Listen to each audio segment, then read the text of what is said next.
4장 18절에 31절. 모세가 그의 장인 이드로에게로 돌아가서 그에게 이르되 내가 애굽에 있는 내 형제들에게로 돌아가서 그들이 아직 살아있는지 알아보려 하오니 나로 가게 하소서. 이드로가 모세에게 평안히 가라 하니라.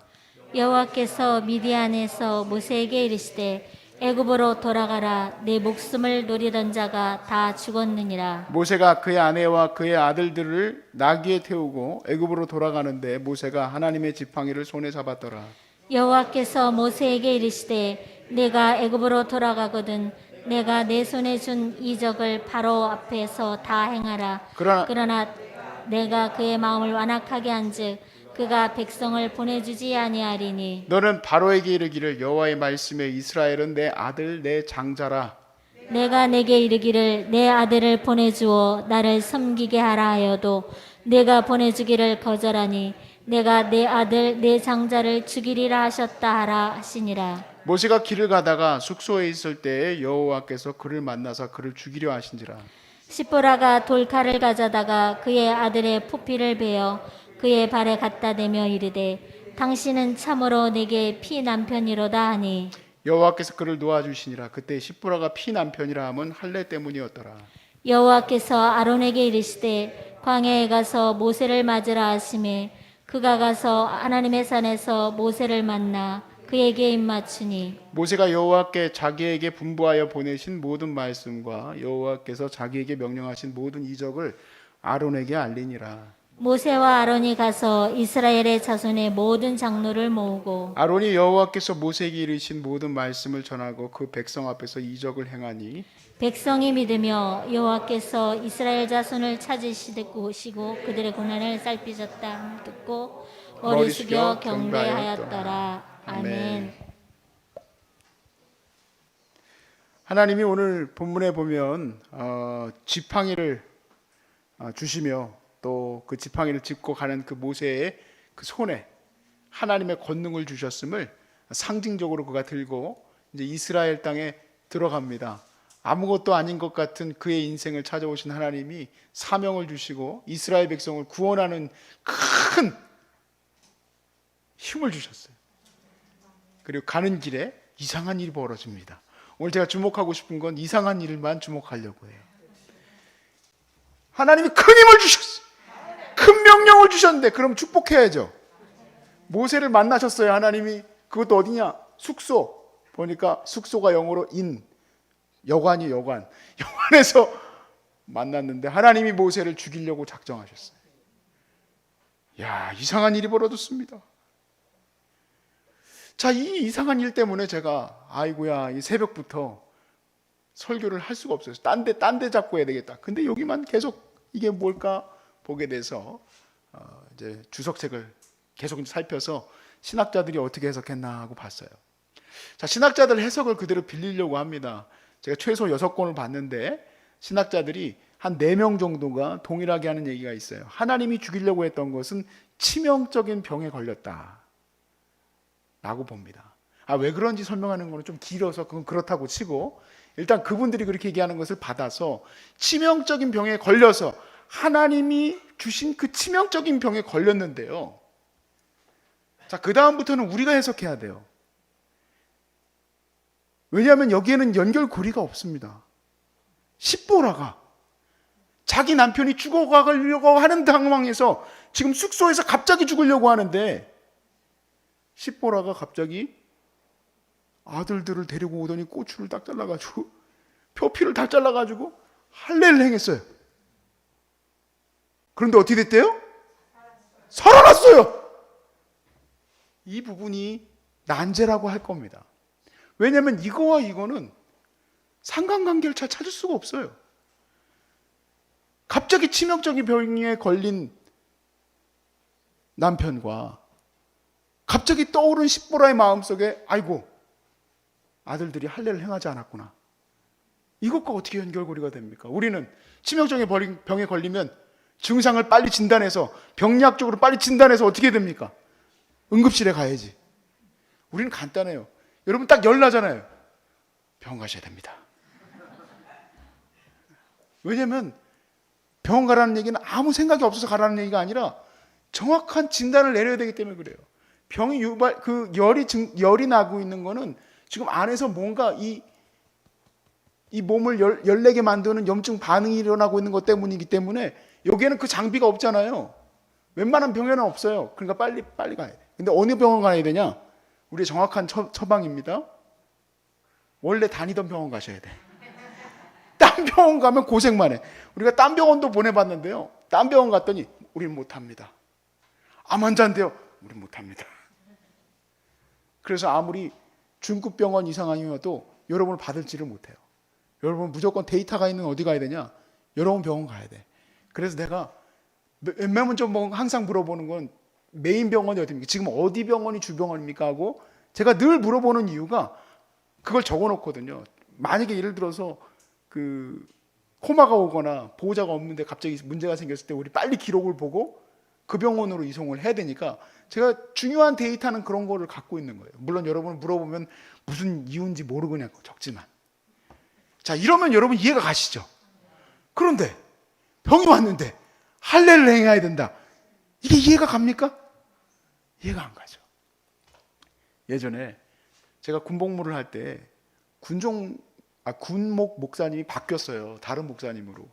그리고 나서 그 군목 목사님이 이제 저처럼 황이 데리고 오듯이 이제 애를 봐야 됐었나 봐요. 여자애였는데 그 여자애를 이제 군대 그 교회에 데리고 왔어요. 그래서 저는 교회에서 반주도 하고 군종병은 아니었지만 군종병이 잘렸거든요. 아무튼 그 또 다른 이유가 있어요. 원래 제가 군종병으로 가기로 돼 있었었는데 교단이 달라. 새로 바뀐 목사님하고. 그래가지고 아무튼 전 안 뽑히고 자기 교단 목사님 신학생을 뽑았어. 그래가지고 아무튼 그래도 저는 군종병처럼 일을 했었어요. 그래서 교회에 이제 자주 가게 됐었는데 그래서 그 꼬마 애를 이렇게 보는데요. 이제 과자를 먹고 있었어요. 근데 여기 손가락 하나가 잘려 있는 거예요, 여기가. 그 예쁜 애가 손가락이 잘려 있으니까 얼마나 그래요. 그러면은 그래서 물어봤죠. 목사님, 애기가 손가락이 잘렸네요. 그랬더니 나 때문에 그렇습니다. 그러는 거예요. 왜 그렇지? 이제 가만히 귀 기울여서 들었어요. 그랬더니 이 목사님이 됐는데도 불구하고 담배를 못 끊으셨대요. 담배를 못 끊으셨었는데 이제 그날도 집에서 담배를 피우고 계셨는데 그러면서 얘기가 마무리는 잘 안 됐는데 자기가 담배 핀 것 때문에 이게 잘린 거야. 그러니까 하나님이 그거를 경각심을 줬다라는 거예요. 이게 연결고리가 돼요? 담배 핀 거하고 애가 손가락 잘린 거하고 그리고 이걸로 인해서 자기가 담배를 끊고 하나님 앞에 정확하게 서게 됐다. 그래서 이게 난제인 거예요. 왜냐하면 십보라가 할례를 행해야 된다고 한 것은 자기가 신학적으로 붙든 이야기가 지금 튀어나온 거예요. 근데 그게 맞아 들어간 거죠. 주의해야 될 건 이겁니다. 우리의 모든 문제는 다 우리의 뭔가 문제가 있으니까 빨리 찾아서 해결해야 된다라는 게 아니에요. 우리 남들이 그런 얘기 하신다면서요. 암에 걸렸는데 아이고 무슨 죄를 졌는지 빨리 회개하라고. 그런 얘기 들으면 가서 꼴밤 한 10대 때리고 싶죠. 말 같지도 않은 소리 하고 있네. 그런 생각이 들어요. 그러나 여러분 꼭 깨달아야 될 게 있습니다. 존 파이퍼 목사님이 본인이 암에 걸리고 나서 쓰신 책에서 보니까 꼭 우리는 질병 가운데서 의미를 발견해야 된다는 얘기를 해요. 근데 이분만 그 얘기를 한 게 아니고 몇몇 더 이 병에 관련된 얘기를 할 때 우리가 이 질병과 하나님과의 관계성 속에서의 의미를 발견해야 된다. 그렇지 않으면 되게 웨이스트한 시간이다라는 얘기를 합니다. 그러니까 소모적인 시간이다. 무엇인가? 내가 이 속에서 이 지금 깊은 수렁에 있는데 이 깊은 수렁 속에서 하나님이 의미하는 게 무엇인가를 찾는 것. 그것은 어떻게 보면 사람들이 봤을 때는 무의미한 연결고리로 느껴질 수도 있고 그것이 진짜 그런 인과관계가 아니다. 그거가 어떻게 연결이 되냐라고 얘기할 수 있겠지만 우리는 거기서 그런 고백을 할 수 있다는 거예요. 그런 고백을 할 수 있다. 참 희한하게도요. 여기서 간증하고 나가시는 분들은 그 의미들을 찾아서 가세요. 저는 그래서 우리 소중한 사람들이 그 의미를 발견하고 하나님과의 관계가 잘 이어질 수 있게 하는 그러한 역할을 하는 곳이다라고 생각을 합니다. 물론 그렇게 하기 위해서 저는 끊임없이 말씀을 여러분과 함께 나눠요. 깊이 나누려고 노력을 하고, 그리고 어줍지 않게 나누고 싶어 하지는 않습니다. 왜냐하면 하루하루 한 시간 한 시간을 치열하게 하나님과 싸우고 있기 때문에. 솔직히 말해서 저도 그런 얘기를 들었어요. 어떤 분이 방을 지나가는데 너무 아파가지고, 방에 소리 들리기도 하잖아요, 밖에서. 욕을 그렇게 하더래. 욕을 하나님께 쌍욕을 하면서, 하나님 왜 나한테 쌍욕 하면서 그렇게 한다는 거예요. 그러니까 이게 진짜요, 이거 건강한 사람들은 암 환자가 이 밤에 겪고 있는 이 고통과 진통에 대해서 안다 그러면 거짓말이에요. 절대 알 수 없어요, 절대. 근데 그 깊은 수렁 속에서 하나님의 의미를 찾아가는 것이 우리가 감당해야 될 일이고, 그리고 그 안에서 여러분은 꼭 발견될 수 있기를 바랍니다. 십보라가 갑자기 떠올랐을까요? 저는 그렇게 생각하지 않습니다. 이거는 절대적으로 저의 해석이지만 갑자기 떠오르는 법은 없어요. 마음속에 캥기고 있었던 거지. 십보라는 사실 유대인이 아닙니다. 그런데 모세로부터 그런 얘기를 들었을 거예요. 모세는 남편이잖아요. 그리고 다른 남자들과 다른 걸 부부관계 속에서 봤겠죠. 당신은 왜 그렇습니까? 그랬을 때 남편이 얘기를 해줬겠죠. 율법을 얘기해 줬을 거예요. 왜냐하면 창세기에서 이미 아브라함이 하나님으로부터 그 언약을 받거든요. 그게 할례 언약입니다. 굉장히 중요한 언약인데, 이제부터 너에게서 나오는 아이들은 다 할례를 행해야 된다 라는 약속이 창세기에서 나와요. 그러므로 유대인들은 아브라함 이후로 아브라함, 이삭, 그리고 이스라엘에 이은 12아들로부터 그 뒤에 나오는 모든 자녀들은 다 할례를 행했을 거예요. 근데 모세는 그 압박감이 없었을 거고, 그러나 십보라에게는 얘기를 했겠죠. 그리고 십보라는 그게 마음속에 걸렸겠죠. 순식간에 일어나는 일입니다. 사실 순식간에 십보라의 마음에서 일어났던 결단이에요. 결단. 자매님들은 몰라요, 그 아픔을. 절대 몰라요. 그거를 돌칼, 보세요, 얼마나 난 너무 무서워. 돌칼이란 말이 난 너무 무서워. 면도칼이라고 난 차라리 낫겠어. 나 막 끔찍해. 돌칼로 순식간에 그 일을 행했는데 그것이 딱 맞아 들어갔어요. 남으로부터 얘기는 들을 수 없는데 자기가 발견해야 될 연결고리들이에요. 자기가 발견해야 될 의미들이에요. 그래서 예수님도 제자들과 함께 설교를 하실 때에 망대 사람들이 떨어져가지고 죽었너이다. 그래가지고 이게 누구 죄 때문입니까? 이런 얘기하니까, 그게 그 사람들이 죄가 더 많아가지고 죽었다고 생각하느냐? 너희도 회개하지 않으면 이렇게 되리라 하는 말씀을 해요. 결국엔 다 각자의 삶에서 하나님이 바라시는 의미들이 다 있는 거예요. 저도 제 마음에 캥기는 게 있어요. 지금도 캥기는 게 있고, 그 일로 인해서 하나님이 날 때리실까 봐 무서워하는 게 하나 있어요. 그게 뭐냐면 저는 화해예요. 제 치명적인 약점이에요. 사실 제 동생과 제가 관계가 별로 안 좋아요.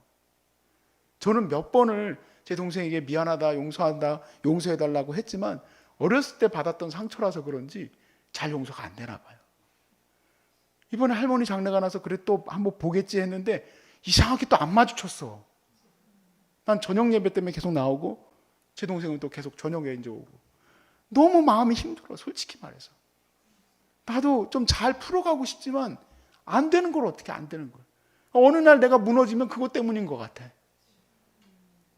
이런 거죠. 이런 거예요.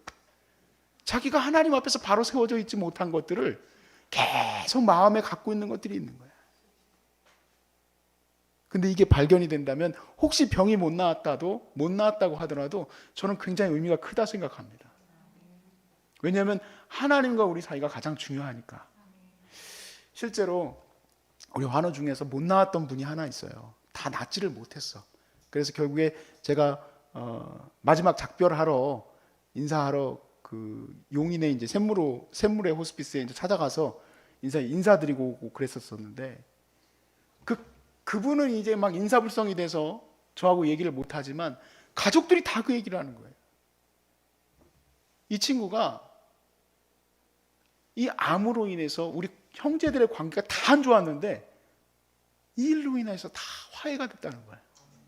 그리고 예수 안 믿던 오빠들이, 예수 안 믿던 그 형제가 예수 믿게 되는 은혜가 있었다. 그리고 코마에 있다가 깨어나기만 하면은 오빠 붙들고 예수 믿어야 돼, 예수 믿어야 돼 하고 또 코마로 빠지고. 왜 자기도 그 고백을 했대요. 내가 암에 걸린 거는 우리 가정에 하나님이 구원을 주시려고 이렇게 암을 주셨구나. 낫지는 못했지만요, 굉장히 중요한 것이 거기에 우리에게 말씀하고 있는 게 있어요. 바로 하나님이 우리에게 주신 이 삶이 왜 우리가 수렁에 빠지게 하셨는가. 하나님은 선하신데, 하나님은 사랑이 많으신데, 하나님은 나에게 사명까지 맡기셨는데 왜 나에게 이 어려움이 주어졌는가. 그거를 여러분 발견하고 갈 수 있으면 저는 여러분이 천만금을 얻었다 생각합니다. 그거보다 중요한 게 있겠습니까? 그거보다 큰 일이 있겠습니까? 그래서 여러분 말씀마다 귀를 기울이시고 여러분 내면에서 들려오는 그 소리에 하나님 앞에 순종하시고 순복하셔서 여러분의 삶의 모든 것들을 주님 앞에 다 드려낼 수 있기를 주의 이름으로 축복합니다. 물론 여러분에게도 모세와 같은 기적이 일어났으면 좋겠습니다. 순식간에 하나님이 낫게 해주시고 사명으로 계속 갈 수 있도록. 지금 사명과 사명 중간에 딱 있는 이 구절이 굉장히 희한한 구절이지만 저희 우리 환우들을 제가 모시면서 느끼게 되는 아주 중요한 영적 메시지예요. 그래서 사랑하는 여러분, 우리도 모세와 같이 하나님의 은혜를 얻어서 큰 사명으로 나아갈 수 있는 그 기회를 얻을 수 있기를 주의 이름으로 축복합니다.